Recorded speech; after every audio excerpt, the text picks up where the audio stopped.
Bien, amados hermanos, agradeciendo siempre la oportunidad que nos dan para estudiar la palabra. De igual manera, pues de esa manera siempre salimos edificados.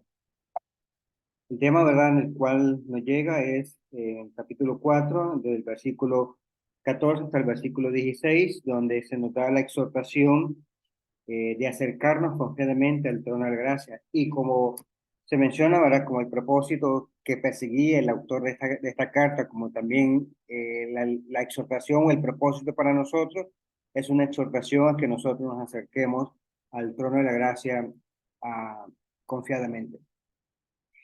En nuestras lecciones anteriores, las que hemos visto, ¿verdad?, hemos logrado percibir, ir hilando, ¿verdad?, la exhortación o la preocupación que el autor de los Hebreos pues tenía acerca a los recipientes de esta carta, donde se les instaba y se les exhortaba a permanecer firme en su fe, a ser diligente. Y vemos también que a medida que iba entrando en materia, se les exigía entonces, se les exhortaba a que no cometieran el mismo error de apartarse del Dios vivo como lo hicieron en el antepasado y con el ejemplo que se nos mostraba a lo largo del capítulo 4.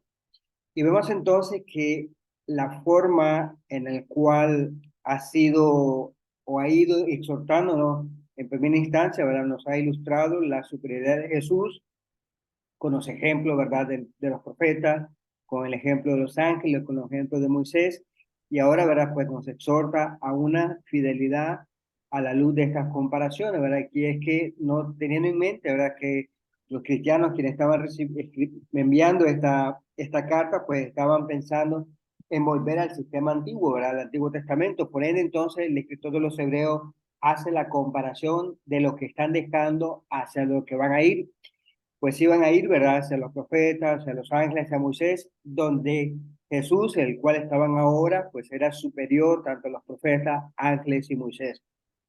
Y miramos también que en la exhortación que encontramos en el capítulo 2, en el verso 1, el verso 4, también se les instaba a que debían de considerar a que con más diligencia atendamos las cosas que hemos oído.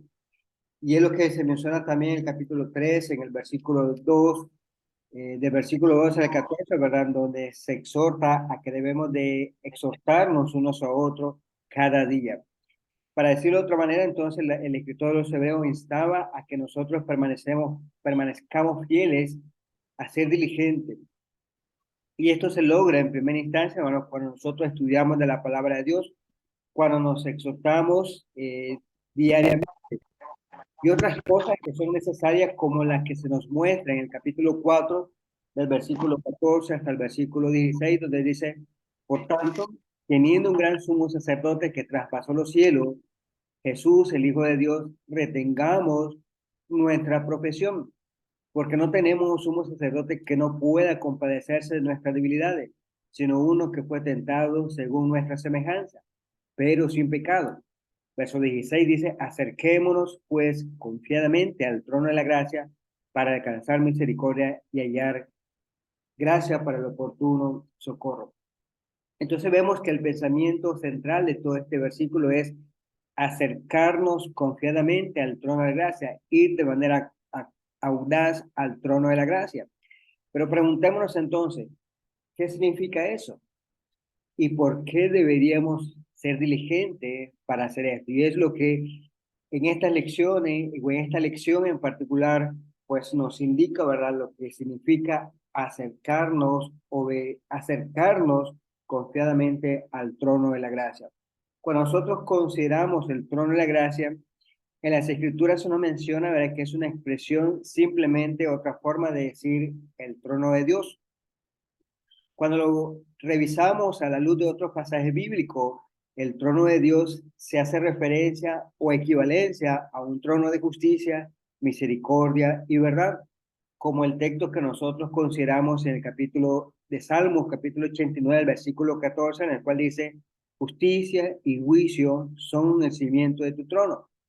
Misericordia y verdad van delante de su rostro. Es decir, entonces que vemos que Dios es conocido por lo que es. Y estas cosas que se nos menciona aquí es justicia, juicio, misericordia y verdad según Salmo.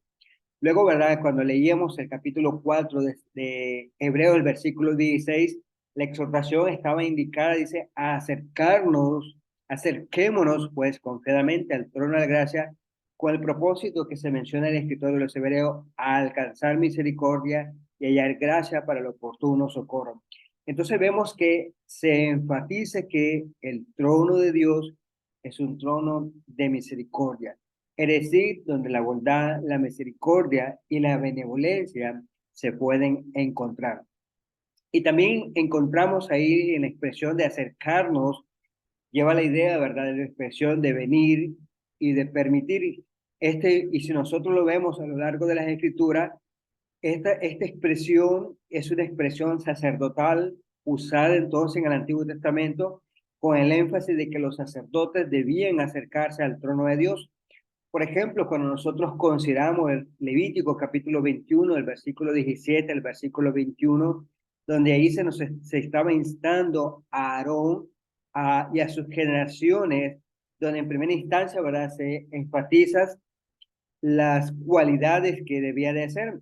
Y el versículo 17 dice, se acercará para ofrecer el pan. Y vemos entonces que en todas las expresiones, ¿verdad?, se indica, lleva esa intención. El verso 21 del capítulo 21 dice, se acercará para ofrecer las ofrendas encendidas para Jehová. Entonces vemos que se denota entonces que la expresión acercarse a Dios era utilizada en el Antiguo Testamento con el énfasis de adoración y oración. Por lo cual entonces el uso que nosotros vemos en el capítulo 4, el versículo 16, es un uso y de un privilegio sacerdotal, donde se está indicando un acceso a Dios.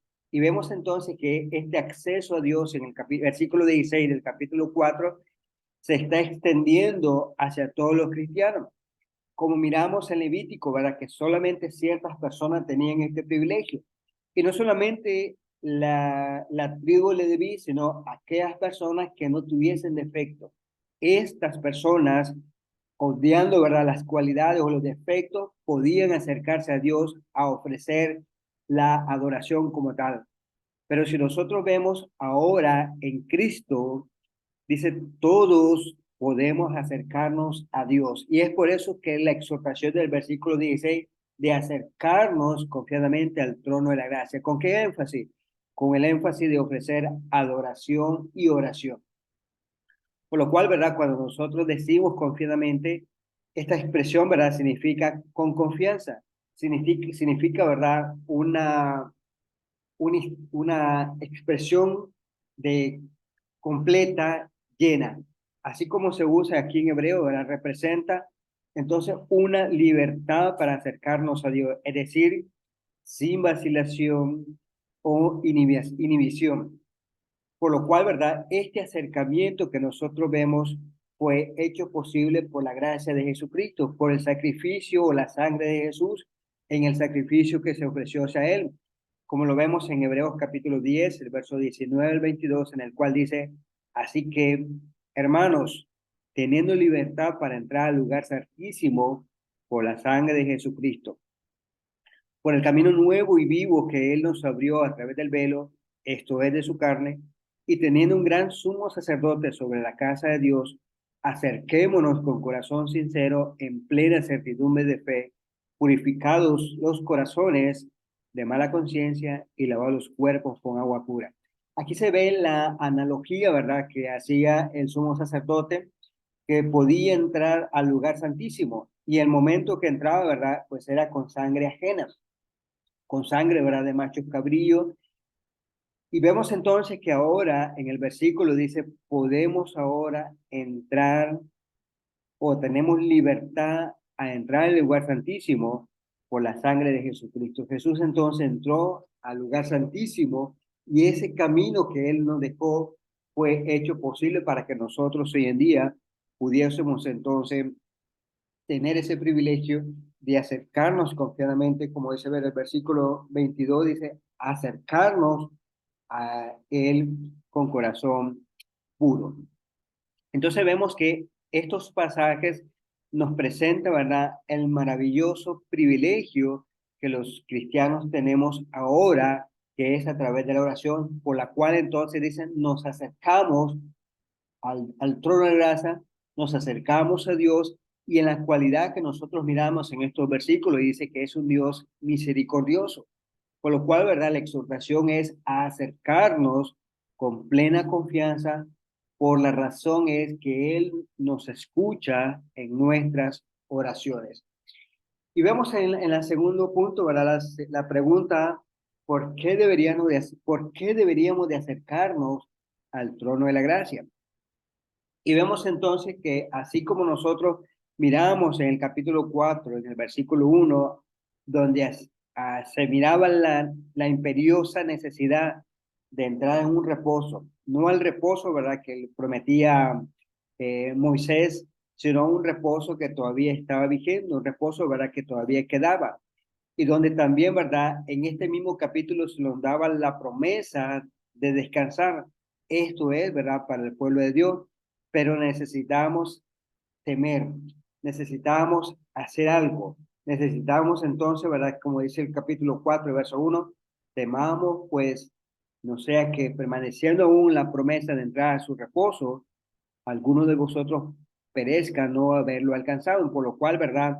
Se nos instaba entonces a ser diligentes, a no ser perezosos, sino lo contrario, como se nos presenta en el versículo 11 del mismo capítulo 4 donde se nos instaba, ¿verdad? Procuremos, pues, a entrar en aquel reposo. Entonces, siendo así, pues necesitamos toda la misericordia y gracia para que nosotros podamos entrar. Y noten lo que se menciona en este versículo, que ahora dice, tenemos un sumo sacerdote. Este sumo sacerdote, ¿verdad? Es Jesús, por lo cual dice, se da la cualidad o la característica que este gran sumo sacerdote, como se menciona en el versículo 14 del capítulo 4, en el cual dice, por tanto, teniendo un gran sumo sacerdote que traspasó los cielos, Jesús, el Hijo de Dios, retengamos nuestra profesión. Entonces, si notan, se nos presenta, dice, uno dice que traspasó los cielos. Y es lo que miramos o lo que lo podemos relacionar con el capítulo 9 de Hebreo diciendo, porque no entró en el santuario hecho de mano, figura del verdadero, ¿verdad? Que el que había levantado Moisés, ¿verdad? Dando la idea, ¿verdad? Siendo, ¿verdad? Modelo o siendo, ¿verdad? Copia del verdadero, sino que es el versículo 24 del capítulo 9 dice que Jesús entró, ¿verdad?, al cielo mismo para presentarse ante Dios ahora por nosotros. Capítulo 7, el verso 26 dice, porque tal sumo sacerdote nos convenía, santo, inocente, sin mancha, apartado de los pecadores y hecho más sublime que los cielos.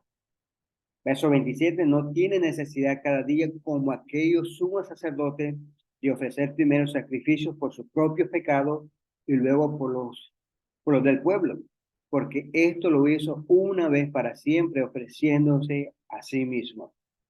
Entonces, cuando nosotros leíamos el capítulo 4 del verso 14 al 16, dice, se da la cualidad, ¿verdad? Diciendo que era sin pecado. Y el versículo 20, capítulo 9, ¿verdad? Que recién estábamos leyendo, dice que este sumo sacerdote, dice, nos convenía. Y nota, ¿verdad? La cualidad que se está presentando. Santo, inocente, sin mancha, apartado de los pecadores. Haciendo semejanza, ¿verdad? Lo que miramos en este versículo. Entonces vemos, como miramos en el versículo 15, ¿verdad? Que era lo que estaba presentando, dice, ¿en qué sentido nos convenía?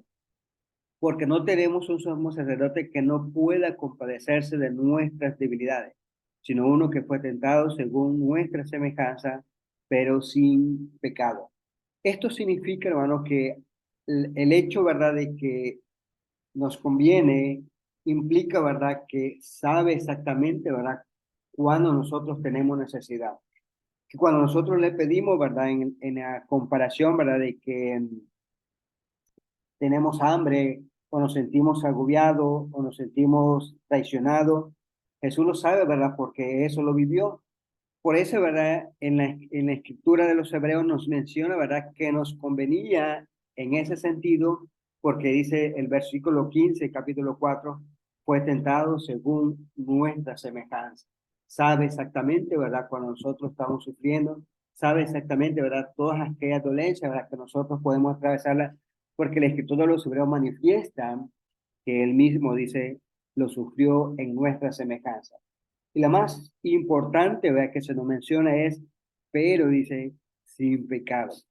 Entonces, si nosotros lo comparamos con el idioma hebreo, ¿verdad? Sugiere entonces una intensidad en la cual, ¿verdad? Se describe, ¿verdad? Como una sensación que uno entra en el sufrimiento y lo hace suyo. Por ende, entonces, cuando se hace la comparación, ¿verdad? Que debía de ser tentado en todo, en nuestra semejanza, pero sin pecado, ese calificativo, ¿verdad? Vemos que lo califica a él, ¿verdad? Para ser un sumo sacerdote misericordioso y fiel. Por eso, ¿verdad? Cuando le estudiamos capítulo 2, el versículo 17, manifestaba diciendo que iba a ser semejante a sus hermanos. Y esa cualidad, dice, le dio la capacidad, dice, de ser misericordioso y fiel sumo sacerdote. Por ende, entonces, con esto también dice que tenían la cualidad de poder socorrer a los que son tentados.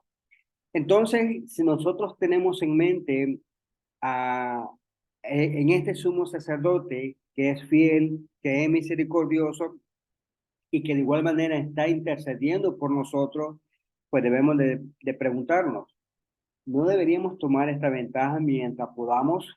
Y ese es el asunto, ¿verdad? Porque el capítulo 7 de Hebreos, el verso 24, insta, ¿verdad? Este asunto, más este, por cuanto permanece para siempre, tiene un sacerdocio inmutable. Por lo cual dice, también puede salvar perpetuamente a los que a él se, eh,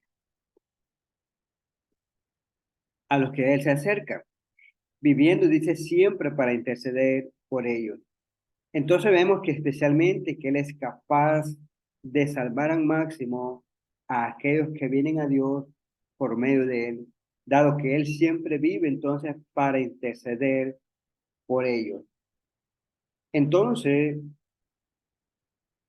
no solamente esto, sino lo que es esto nos anima a que nosotros nos acerquemos con valentía al trono de la gracia.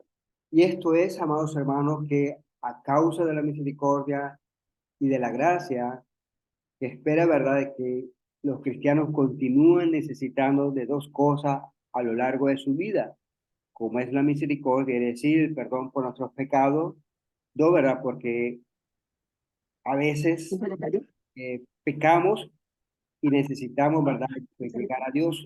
Y miren lo que dice la primera carta de Juan 8:10.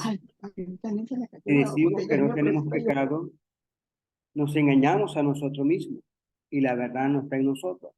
Si decimos que no hemos pecado, le hacemos a él mentiroso y su palabra no está en nosotros. Es decir, ¿verdad? El versículo nos menciona de que si hubiésemos pecado, Jesús está continuamente intercediendo por nosotros. Pero si decimos, ¿verdad?, que no hemos pecado, pues dicen, nos engañamos a nosotros mismos. Y otro asunto, ¿verdad?, que nosotros podemos considerar es la gracia para ayudar en el momento de necesidad. Es decir, que vamos a tener el favor de Dios para ayudarnos en ese momento de necesidad. Por ejemplo, ¿verdad?, en su protección que se menciona en 1 Corintios 10:13, en el cual dice, no nos ha sobrevenido ninguna tentación que no sea humana, pero fiel es Dios que no os dejará ser tentados más de lo que podéis resistir, sino que dará también juntamente con la tentación la salida, para que podáis soportar. Es decir, ¿verdad? De manera providencial, Dios entonces nos va a ayudar. Y no solamente esto, ¿verdad? Sino que también el Espíritu Santo, ¿verdad? Pues nos colabora en este sentido, como lo mencionan Romanos 8:13. Porque si vivís conforme a la carne, moriréis. Mas si por el Espíritu hacéis morir las obras de la carne, viviréis. En otras palabras, ¿verdad? Cuando nosotros nos nos dejamos llevar por la palabra de Dios, es decir, cuando nosotros nos dedicamos al estudio de la palabra, cuando nosotros nos entregamos a estudiarla, cuando nosotros estamos constantemente en la enseñanza y en los estudios, de esa manera, ¿verdad? El Espíritu Santo nos va a guiar porque vamos a tener en nuestra mente todas aquellas cosas que Dios espera que nosotros hagamos. De igual manera podemos decir con toda confianza, como se menciona en el texto de Filipenses 4:13, que es muy conocido por nosotros, en el cual menciona, dice, todo lo puede en Cristo que me fortalece. Y algo más, el cristiano encuentra en estas cosas la respuesta en la oración. Eso es, ¿verdad? Lo que nosotros hacemos cuando nos dedicamos o nos dirigimos a Dios en oración. Cuando confesamos nuestros pecados en oración, dice, encontramos en Él misericordia. ¿Cómo lo sabemos? Miren lo que 1 Juan 1:9 nos menciona. Si confesamos nuestros pecados, Él es fiel y justo para perdonar nuestros pecados y limpiarnos de toda maldad. Al orar entonces por la fortaleza del Espíritu que mora en Dios, es ahí, ¿verdad?, que encontramos la gracia para ayudarnos en el momento de necesidad. Consideremos Efesios 3, versos 16 y 20, en el cual menciona, dice, para que os dé conforme a la riqueza de su gracia, de su gloria, perdón, el ser fortalecido con poder en el hombre interior por su espíritu, y aquel que es poderoso para hacer todas las cosas mucho más abundantes de lo que pedimos o entendemos según el poder que actúa en nosotros. Y no solamente esto, ¿verdad? Sino también cuando nosotros consideramos el texto, ¿verdad? Que nosotros vemos en Efesios capítulo 6, ¿verdad? Donde se nos ah, manifiesta o se nos describe lo que sería la armadura de Dios como para protegernos y donde encontramos la exhortación dada a nosotros en el cual dice de vestirnos de toda la armadura de Dios para que de igual manera, ¿verdad? Como hace ver el apóstol Pablo, sabiendo que no es una batalla de sangre y carne, sino contra las principados y potestades y los gobernadores de las tinieblas, nos insta entonces a que debemos de tomar la armadura de Dios para que de igual manera podamos resistir en el día malo y sobre todo estar firmes. A manera de conclusión de este estudio, nos exhorta a través de estos versos, de estos pasajes, a que debemos de ser diligentes con el propósito, hermano, de acercarnos confiadamente al trono de gracia. Y la pregunta es, ¿qué encontramos? Encontramos un Dios misericordioso. Encontramos un sumo sacerdote que puede compadecerse de nosotros, que puede ayudarnos en el momento de necesidad. El medio por el cual nos acercamos a Dios es la oración. Y entonces para el estudio diligente de la palabra, ¿verdad? De la palabra de Dios, es la manera, ¿verdad? De cómo nos orienta, de cómo nosotros podemos dedicarnos a Dios, llevarnos a Él, sabiendo, ¿verdad? Que la exhortación que encontramos en el capítulo 2, verso 1 al versículo 4, nos insta, ¿verdad? Que nosotros guardemos esta salvación tan grande que nosotros tenemos. Sabiendo entonces, ¿verdad? Que la siguiente exhortación del capítulo 3 es a una exhortación diligente que debe ser diaria. Sabiendo entonces de que tenemos un sumo sacerdote grande, compasivo y que de igual manera pues está intercediendo por nosotros. Y esto es, hermano, el privilegio que nosotros tenemos en la oración misma, que anteriormente en el Antiguo Testamento solamente eran los de la tribu de Leví y aquellos que no tenían defecto podían acercarse, podían ofrecer la adoración. Ahora, ¿verdad? Todos los cristianos tenemos ese privilegio. Por ende, entonces, consideremos la exhortación del capítulo 4, el versículo 16, a acercarnos confiadamente al trono de la gracia, porque en él entonces vamos a encontrar la ayuda oportuna para nuestras necesidades. Sabiendo entonces que gracias al sacrificio de Jesús, de la sangre de Jesús derramada en su muerte, es que ahora, ¿verdad? Tenemos esa entrada directa a través de su Hijo al Padre. Y es algo en el cual pues, debemos de considerar todos y cada uno de nosotros. Amados hermanos, pues muchas gracias por la oportunidad que me dieron, por permitirnos entonces estudiar de este estudio. Que el Señor les bendiga.